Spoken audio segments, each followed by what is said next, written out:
So you're going on a trip, you're going on vacation, you're a parent of some sort, and you are going on a family holiday, a family vacation, whatever you call it. And you want to pack for documenting your trip beyond just your phone. Okay, I don't care if you're an Android user or an iPhone user. Either way, a camera will produce better results than your phone. Okay, now I understand if you don't have a camera, right? The phone is better than nothing, right? But this podcast, this video, is basically for photographers to see. So with that said, you likely have a camera. Now, what I would do and what I do is not bring a whole bunch of gear when I go on a family trip. I keep it minimal.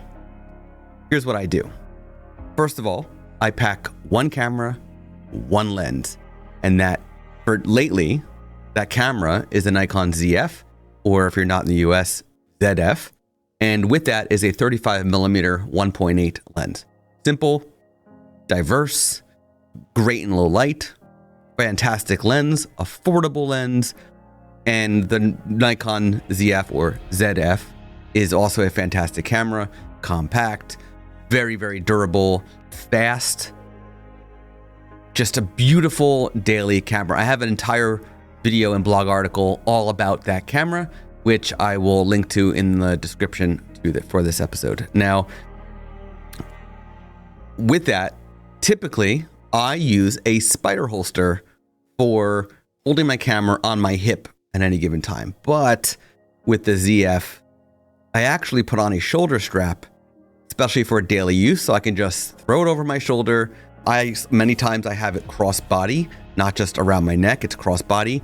So it's not even over the shoulder, it's kind of just across, like a sling would be. And I carry that. One battery, one in the camera, one extra battery, and then one memory card, and then I've got the second memory card slot also there, right? And back at the hotel, back at the Airbnb, wherever I might be, I will keep extra batteries.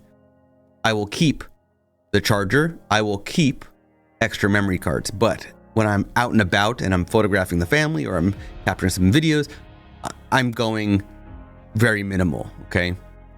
Now, if I am on the beach, if I'm at a water park, if I'm at a splash pad, if I'm somewhere near water, I'm not bringing the Nikon body. In that case, I'm either bringing one of two cameras. And I plan ahead, depending on what the trip entails.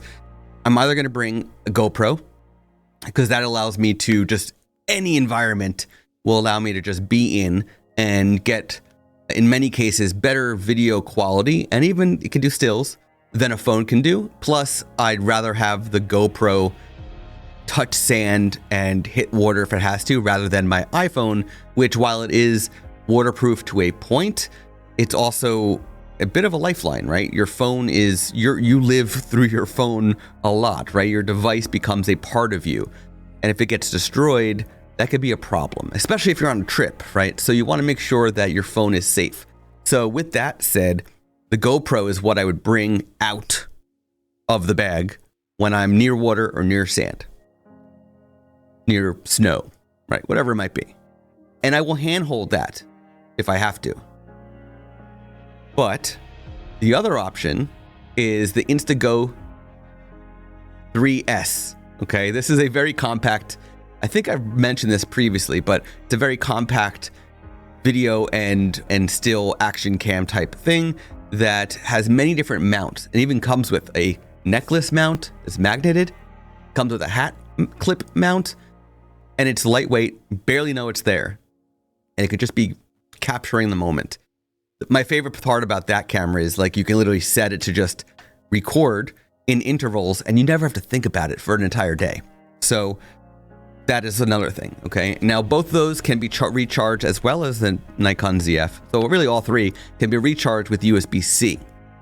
So when I'm traveling, I could just bring one, power block for USB-C to either all three of those devices. and charge whatever needs to be charged at that given point. Now, I will put actual chargers in my luggage, whatever luggage I might be carrying or checking, whatever, because that way I can charge multiple at once. However, for out and about, one cable, one power brick, more than enough, or one battery backup, which can also recharge my phone. So very lightweight, very minimal. And I will throw that, again, depending on the trip, I will either have a sling bag, like a very sort of like a hip bag, or a very small compact backpack. Now, the backpack that I currently use is from Think Tank, which is a very compact one. This is if I'm not bringing a laptop. It does have a laptop sleeve, but the one that I got is for a 13-inch, and my laptop is actually a 14-inch. It does fit, but it's really tight.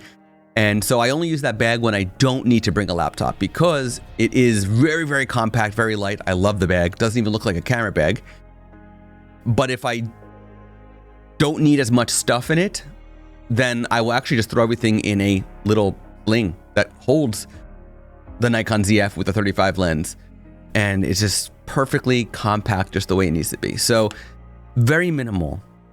I don't bring much because I'm there to get away from the day-to-day. I'm there to get away from the grind of the photography business and to just enjoy time with family.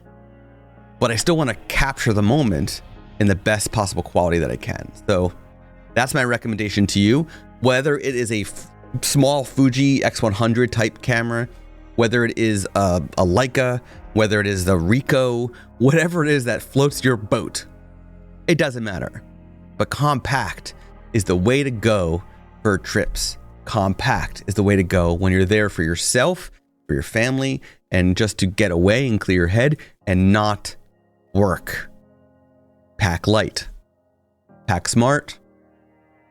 And if you got questions about traveling for yourself beyond this, feel free to send me a message. Happy to answer.